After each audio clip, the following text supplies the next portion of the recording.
खुश आमदीद सलाम, मैं हूं मिटिफाइड और आज मेरे पास तुम लोगों के लिए बहुत ज़्यादा न्यूज़ है, तो वीडियो के एंड तक लाजमी देखना। और अगर चैनल पर नए हो तो इसे सब्सक्राइब कर लेना, क्योंकि मैं इसी तरह पाकिस्तानी यूट्यूब कम्युनिटी में से डेली न्यूज़ लाता रहता हूं। तो इसी के साथ आज की न्यूज़ की तरफ बढ़ते हैं। तो आज की सबसे पहली न्यूज़ जो हमारे पास यूट्यूब कम्युनिटी में से आ रही है वो आ रही है डक्की भाई वर्सेस इरफान जुनेजो की तरफ से। तो जैसा कि मैं आप लोगों को बताता आ रहा हूँ कि किस तरह इरफान जुनेजो और डक्की भाई के दरमियान एक कॉन्फ्लिक्ट चल पड़ा है। तो इरफान जुनेजो की इस वीडियो के बाद चीजें थोड़ी ठंडी होना शुरू हो गई थी, लेकिन एकदम से कल क्या हुआ कि ट्विटर पे एक वॉर चल पड़ी डक्की भाई और इरफान जुनेजो की, जिसके अंदर डक्की भाई और इरफान जुनेजो दोनों की साइड से बहुत ज्यादा ट्वीट्स हुए, जो कि मैं आप लोगों को वन बाय वन पढ़ के बता देता हूं। तो शुरुआत ऐसी हुई कि डक्की भाई ने अपने ट्विटर पे एक ट्वीट किया, जिसके अंदर वो ये कहते हैं, missing those days when Irfan Junejo used to love my Dhinchak Pooja, Sham Idrees and Nasir Khan Jan roast and he used to proudly feature me in his sponsored vlogs, now he thinks it's toxic, he is funny. जिसका फिर रिप्लाई देते हुए इरफान जुनेजो ने अपने ट्विटर पे एक tweet किया, जिसके अंदर वो ये कहते हैं, says the guy who blurred out all the clips of fake giveaways by certain Pakistani YouTubers in his videos. क्या हुआ, दोस्ती होगी सबसे, not using lines like fake iPhone giveaway 2 3 4 5 6 in your videos anymore. और इसी के ऊपर एक और ट्वीट में वो ये कहते हैं, missing the time when at the rate of Ducky Bhai didn't blur his edginess to protect his friends. और इसके अलावा कुछ और ट्वीट्स में भी इरफान जुनेजो ये कहते हैं, I am really glad at the rate of Ducky Bhai made a video telling his 12-year-old fans why it's not okay to make fun of somebody's face and their looks, that is a strong message, cancels Pakistani ads that will make your eyes bleed। उसके बाद उन्होंने उस video का link दिया और ये कहा, made fun of somebody's face, खुसरा joke, made fun of somebody's face, called Dhinchak Pooja बांदरी। ये सिर्फ 2 वीडियोस हैं उन साहब की जो आजकल champions of ethics and morals हैं। देयर आर 95 मोर। हमारी आवाम को ये समझ में आता है कि डार्क स्किन को काला कहना गलत है, अगर वो कोई टिकटॉकर कहता है। यूट्यूबर है तो चलो कोई नहीं, चलता है। जिसका रिप्लाई देते हुए डक्की भाई ने ये कहा, मेरी जान, all these videos you mentioned is when you were huge fan of mine and used to proudly support me on your stories and videos. जिसका रिप्लाई देते हुए फिर इरफान जुनेजो ने ये ट्वीट किया, मेरी जान, तो फिर आप भी मान लो अली हैदराबादी और आप में ज्यादा फर्क नहीं है। I called you out because your actions threatened my friends life, you apologized as well, याद आया। तो इसी ट्वीट का रिप्लाई करते हुए डक्की भाई ने अपने ट्विटर पे एक वीडियो पोस्ट की, जिसके अंदर वो ये कहते हैं, इस ट्वीट का जवाब ना मैं वीडियो से दे रहा हूँ, सॉरी वो ज़्यादा एक्सप्लेन लगेगा, ये इग्नोर करना, मेरा ऑपरेशन हुआ है डीएनएस का। तो इरफान भाई, बात ये है कि आपने कहा था कि आप अपनी दोस्त की हेल्प कर रहे हो। आप मुझे बताओ, जो आपने ट्वीट की थी मेरे अगेंस्ट, उसमें आपकी दोस्त की हेल्प कैसे हुई है? क्या उसकी मदद हुई है या क्या उसकी सपोर्ट हुई है? आपने उसको मेंशन किया कहीं पे? इंस्टेड क्या हुआ है, आपकी ट्वीट से ना हुआ ये है कि आर्टिकल छपे हैं 5 से 6, ठीक है, और वो आर्टिकल गए हैं फेसबुक पे, इंस्टाग्राम पे, और मजीद लोगों को उस लड़की के बारे में पता लगा है। यानी कि आपने उसकी कोई हेल्प नहीं की, आपने मामला बढ़ाया है। इंस्टेड मैंने उसको कॉल की, सबसे पहले मैंने उसको अपोलोजाइज किया, मैंने उसको ये भी कहा कि यार stop listening to your friends, क्योंकि वो सब चस्के लेने आए हुए हैं ट्विटर पे, ठीक है, आगे तुम्हारी मर्जी है, लेकिन मैं तुम्हारे लिए मैं ये कर सकता हूँ, मैं पब्लिकली अपोलॉजी भी करता हूँ, और उसके बाद मैं तुम्हारे लिए जितनी पोस्ट लगी हुई है ना तुम्हारे अगेंस्ट, वो मैं तुम्हारी सारी रिमूव करवा दूंगा। कोई मेरे अगेंस्ट मेरे ताल्लुक हो ना हो, मैंने इंस्टाग्राम से 14 हज़ार लाइक्स, कौन मैसेज कर रहा है, 14 हज़ार लाइक्स वाले पोस्ट को भी मैंने रिमूव करवाया। उसके लिए आप जाके उससे पूछ सकते हो। और मेरा तो कोई ताल्लुक भी नहीं है, मेरी तो वो कोई दोस्त भी नहीं है, मैं जानता भी नहीं हूँ उसको, लेकिन I help her more than you. तो आप बस मुझे एक्सप्लेन कर दो कि आप जो कह रहे हो कि आपने अपनी दोस्त की मदद की, आपने मदद कैसे की है?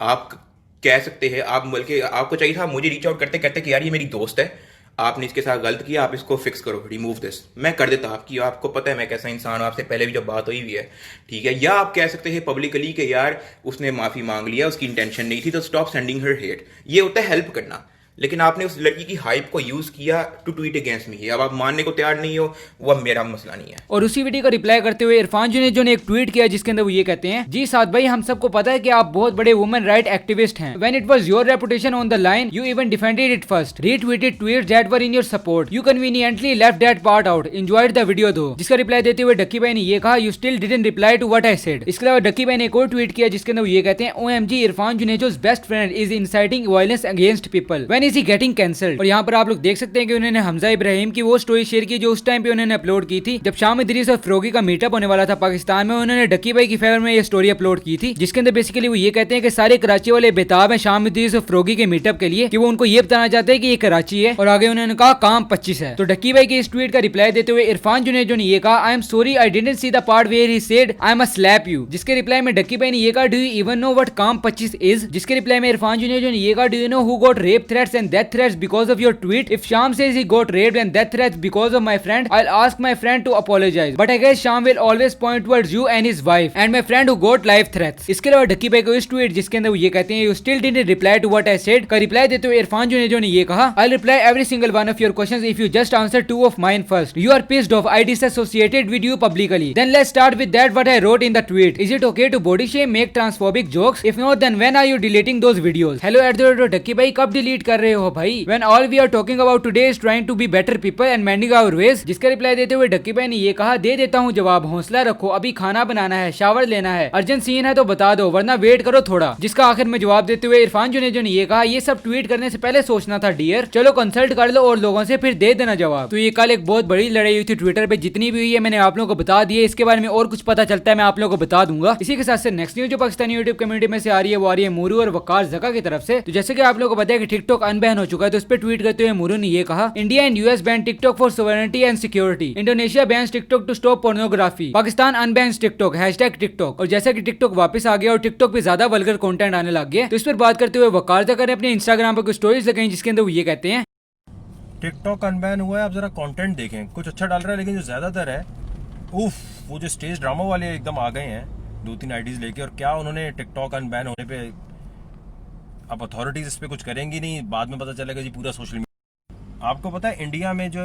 चाइना वाने का चक्कर है ना, उसकी वजह से टिकटॉक का तो सेटल हो चुका है. एक आईडी है सिर्फ, उस पे एक तो होता है ना फाहशी, एक होता है गंदा क्रिंज, एक होता है कि ऐसा कंटेंट कि आप कहेंगे ये क्या. तो आई होप कि वो इन कंटेंट क्रिएटर्स को जल्दी से बैन कर दें इससे पहले कि टिकटॉक परमानेंटली बैन हो जाए. इसी के साथ आप बात कर लेते हैं हिप हॉप कम्युनिटी के बारे में. तो हिप हॉप कम्युनिटी में से हमारे पास सबसे पहले न्यूज आ रही है तलहा यूनस की तरफ से. तो जैसे कि मैंने आप लोगों को कुछ दिनों पहले ये बताया था कि तलहा यूनस का एक सॉन्ग आने वाला है जोखे के साथ, जो कि खाना बदोश की एल्बम में से होगा. तो फाइनली वो सॉन्ग आ चुका है जिसका नाम है खफा. अगर आप लोगों ने सुनना है तो आप लोग जाकर सुन सकते हैं, मैं नीचे लिंक डिस्क्रिप्शन में दे दूंगा. इसी के साथ साथ नेक्स्ट न्यूज जो हिप हॉप कम्युनिटी में से आ रही है वो आ रही है MC स्टैन की तरफ से. तो MC स्टैन ने अपनी इंस्टाग्राम पर एक स्टोरी लगाई जिसके अंदर ये कहते हैं शायद आज के बाद मेरे गाने नहीं आए. तो आप लोगों को क्या लगता है, क्या ये म्यूजिक छोड़े या सिर्फ एक प्रैंक है? मुझे कमेंट सेक्शन में जरूर बताइएगा. इसी के साथ साथ आप बात कर लेते हैं गेमिंग कम्युनिटी के बारे में. तो गेमिंग कम्युनिटी में से हमारे पास सबसे पहले न्यूज आ रही है एनोनिमस की तरफ से. तो एनोनिमस ने अपनी इंस्टाग्राम पर स्टोरीज लगाई जिसके अंदर वो ये कहते हैं गाइस ये बंदा फेक अकाउंट बनाकर लोगों के साथ बदतमीजी कर रहा है, काइंडली इसकी आईडी सर्च करके रिपोर्ट करें. इसके अलावा एक और स्टोरी में ये कहते हैं अटेंशन प्लीज, जब भी मैं मिलूंगा पबजी में आपसे माइक ऑन करके बात करूंगा. अगर कोई नाम कॉपी करके खेल रहा है, माइक ऑफ है, वॉइस अलग है, वो फेक होगा, काइंडली उसको रिपोर्ट करना सब. इसके अलावा नेक्स्ट न्यूज जो गेमिंग कम्युनिटी में से आ रही है वो आ रही है वैलोरेंट जज्बा की तरफ से. जैसा कि मैंने आप लोगों को कुछ दिनों पहले वैलोरेंट जज्बा का बताया था कि एक जज्बा इवेंट होने जा रहा है वैलोरेंट का. वो कंफर्म नहीं था कि क्या है लेकिन अब कंफर्म हो चुका है. तो इंस्टाग्राम पर नोटविंग गेमिंग साउथ एशिया ने एक पोस्ट की जिसके अंदर वो ये कहते हैं hello agents in Pakistan, a new challenge is at your doorstep. It's time to showcase your skill, fuel your passion and prepare to be tested. Valorant Jazba cup by Nodwin gaming arriving on 25/10/2020. इसी के साथ आप बात कर लेते हैं कुछ achievements के बारे में. तो अचीवमेंट्स में हमारे पास सबसे पहले आ रहे हैं मकाज गेमिंग, तो उन्होंने क्रॉस कर लिया 10K सब्सक्राइबर्स. लॉफी गेमिंग ने क्रॉस कर लिया 10K subscribers. Honour our podcast ने क्रॉस कर लिया 500K सब्सक्राइबर्स. और आज की सबसे बड़ी अचीवमेंट जो हमारे पास आ रही है खबरदार विद आफ्ताब इकबाल की तरफ से. तो उन्होंने क्रॉस कर लिया 1 मिलियन सब्सक्राइबर्स. तो congratulations and best of luck with the future. और गुमान ने क्रॉस कर लिया 3 मिलियन व्यूज. तो congratulations to youngsters for that. तो बस आज की मैं इतनी न्यूज थी. अगर आपको वीडियो पसंद आई है तो लाइक मारो, सब्सक्राइब करो और शेयर करो. और इसी के साथ मैं मिलता हूं तुम्हारे अगली वीडियो में.